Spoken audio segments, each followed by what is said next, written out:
Gente, vamos viajar agora, vamos para a Rússia. Falar de um assunto tranquilinho, viu? Basiquinho, assim. Sobre aquela situação, né, interna dentro da Rússia agora, de um grupo, né, que se revoltou contra o próprio Putin, né? E o líder desse grupo, que é o grupo Wagner, que é um grupo paramilitar, afirmou que a marcha que eles estavam fazendo em direção a Moscou, interrompida depois da negociação com o governo russo, nunca teve a intenção de derrubar Vladimir Putin do poder ou ferir compatriotas. A insurreição, agora controlada, havia colocado em xeque o verdadeiro poder de Putin e deixado analistas europeus em estado de alerta. Não só analistas, né? O mundo inteiro.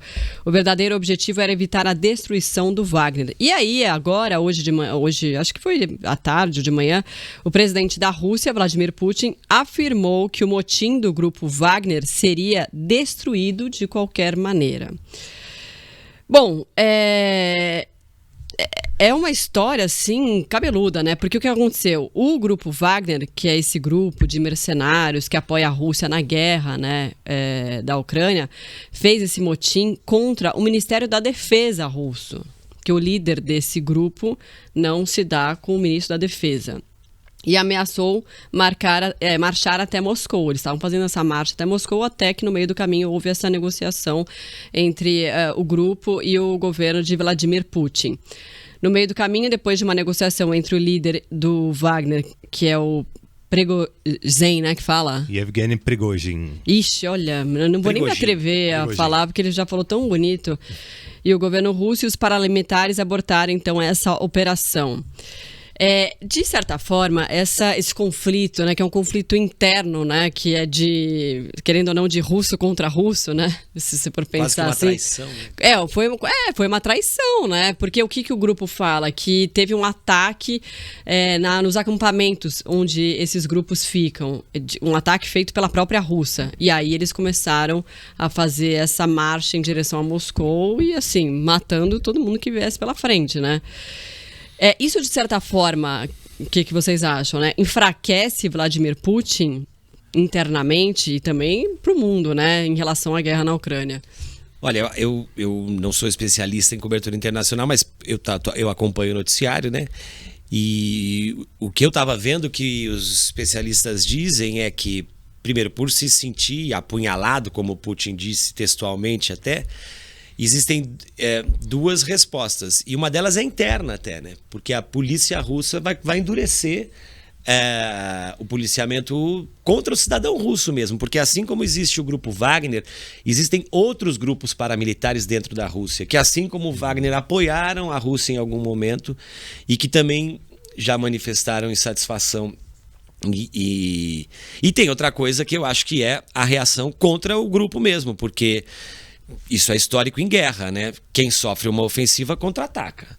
E contra-ataca de maneira bem forte. E a gente conhece a potência do governo russo e do exército russo, principalmente. Então, acho que, de certa forma, seja para dentro da guerra, né, para a Ucrânia, ou para dentro do povo russo, a resposta é endurecimento imediato, né? A gente... E esse grupo, né, Guilherme, só te interrompendo antes de seguir, desculpa, esse grupo, ele é um grupo super violento, né? Usa até martelo não é martelo exatamente, mas tipo isso. Machados. Machado, para torturar as pessoas que... Sim, vamos colocar aqui numa perspectiva histórica. O Wagner, que é esse grupo, eles são paramilitares. Em tese, a gente não poderia chamá-los de mercenários, porque eles fazem parte do próprio país. Mercenários... Eles são mercenários porque o Wagner também atua na África, atendendo aos interesses russos em países africanos, como o Mali, como o Chad, a República Centro-Africana, que é um país que está em guerra civil, e tem esses mercenários russos.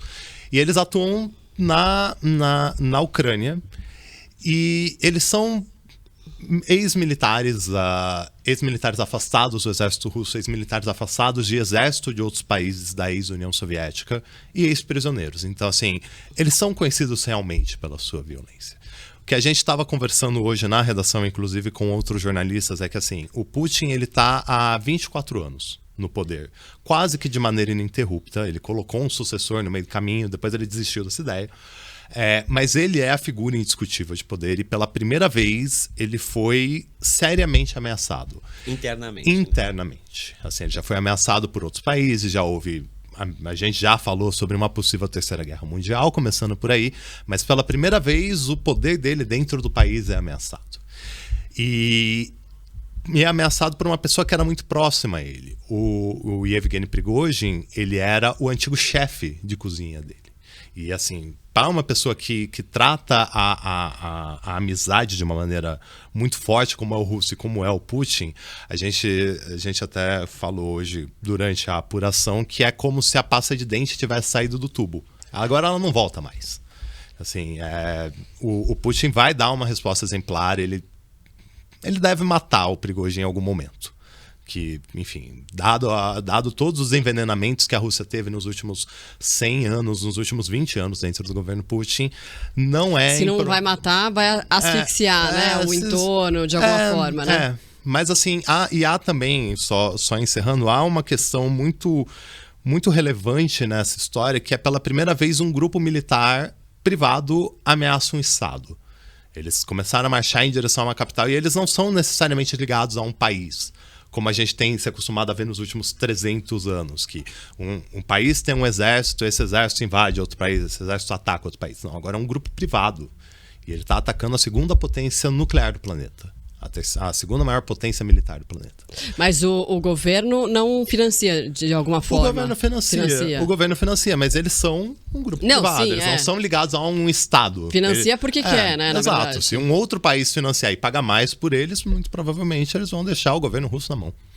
E assim, eu tava vendo, é um grupo grande, né? É um grupo grande. 20 mil pessoas, sim. É um grupo que é aquele grupo que, assim, bom, a gente vai entrar no esquema, só que a gente entra pra matar, não é pra brincar, né? Eles são muito violentos, né? É uma milícia. Eles atuam em nome do governo russo nas áreas ocupadas pela Rússia na Ucrânia, no Donbas e na outra região, no Oblast de Donetsk, que é essas regiões mais recentes. Quem atua em nome do governo russo são eles. Quem atua na África em nome do governo russo são eles. E eles têm, em alguns lugares, até mais tropas que os próprios Estados Unidos. No Mali, se eu não me engano, são 6 mil e são 5 mil americanos. Então essa atuação que eles estão fazendo, ajudando, né, a Rússia na Ucrânia, eles vão deixar de fazer, né?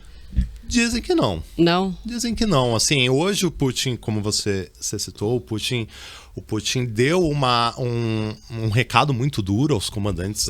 Assim, em parte ele agradeceu, mas ele falou que não aceita traição. Ao mesmo tempo, não tem como tirar aqueles homens da Ucrânia, porque não há homens russos para colocar no lugar. Então, fica muito difícil. É como abrir mão de combater. Eles estão em guerra e eles vão deixar de estar em guerra. Porque não tem que colocar no lugar. Mas é estranho, porque fica uma coisa meio sem comando, né? Pra eles que estão lá e que são desse grupo, né? Por isso, o comando é o Prigozhin. Quem comanda é o Prigozhin, não é o ministro da defesa russo. Porque quem estava dando as cartas era o Prigozhin e agora ele se cansou e ameaçou e começou a marchar em direção a Moscou. E não chegou por questão de tempo. Ou por entender com quem que ele estava mexendo, né? A gente não consegue. Tá tudo muito escuro, muito obscuro ainda. Você disse que tem um discurso de que a intenção não era chegar, né? Ele já assume esse discurso. Ele tá dando uma recuada já. Ele começou uma marcha a 500 quilômetros de Moscou, ele chegou a 200. Mas aí ele parou. E aí ele falou, não aconteceu nada, vamos voltar, todo mundo volte para suas bases, vocês voltem para os escritórios do Wagner.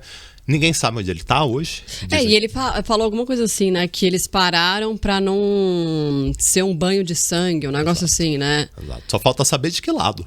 Seria o exército russo que matariam eles ou eles que matariam civis em Moscou, que seria uma cena ainda mais horrorosa do que a que a gente... Teve um telefonema aí. Assim, quem intermediou foi um presidente de um país vizinho, que é Belarus, que é o Lukashenko. Ele telefonou e negociou. Ele é um governante muito próximo, talvez o mais próximo ao Putin, ele que negociou. E depois disso, esse levante, esse motim, ele parou. Mas o Putin meio que manda ali, né? O Putin manda. O Belarus é um estado quase que marionete da Rússia. Então, essa intermediação do presidente de Belarus que foi que segurou a onda aí. Só que ele fala, nossa, ia ter um banho de sangue. A gente não sabe pra qual lado. E aí nessa marcha, assim, aí sai matando? Civil ou não sai matando? Ou Nesse caso não houve. Nesse caso não houve morte de civis. Não houve nenhum derramamento de sangue. Houve alguns tiroteios, mas não houve, assim, uma marcha cruel. E até alguns vídeos que circulam em redes sociais russas mostram até algum apoio em algumas cidades que eles passavam. Alguns russos apoiando a marcha do Wagner em direção a Moscou.